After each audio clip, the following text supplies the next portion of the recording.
So what we're really looking at is cognition. And cognition is from the Latin base, which I always mispronounce, cognitio.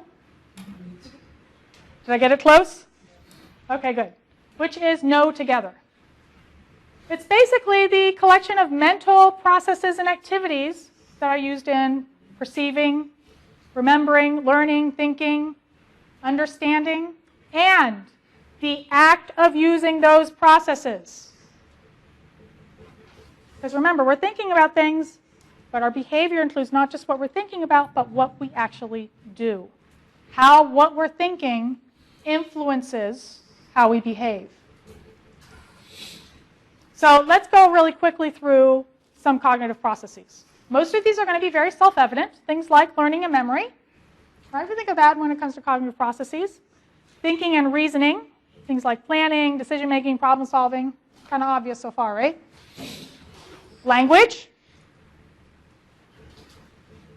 You are certainly processing information. Hopefully you're thinking about what you're going to say before you say it. Unlike some of my relatives who say and then think. I'm sure some of you have relatives like that. Vision and perception.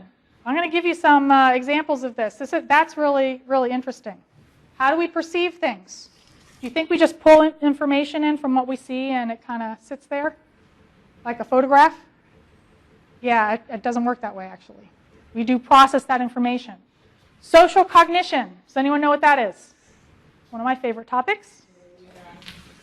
Yes, it's how we interact with people, how we understand behavior, our own behavior, the behavior of others, and how we interact and react to that behavior. It's understanding things like other people have minds and they actually think about things. Understanding that my perspective of that door back there is very different from your perspective. When I look back there, I can see the door. You're looking towards the front, you can't see the door. Kind of obvious, right?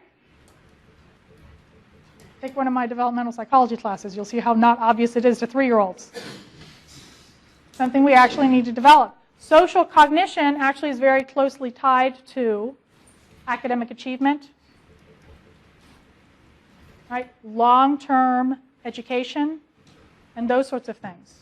Very, very interesting area. It also includes fun things like pretend play.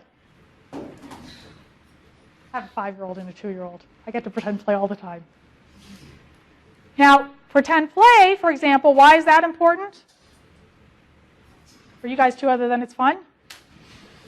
Because it helps us practice things in a safe environment. As we get older, we actually learn to do that on our own. Things like emotion.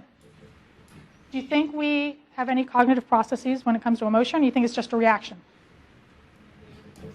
Yeah, absolutely. It affects our cognition. Our cognition affects our emotions.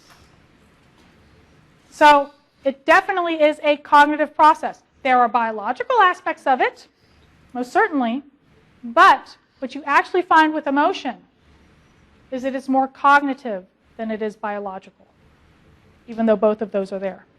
And then dreaming and consciousness. I know some things that students sometimes do in my class. They fall asleep and start dreaming of how wonderful the class is. That, of course, again, you're processing information. It may not make sense sometimes, but you're still processing information.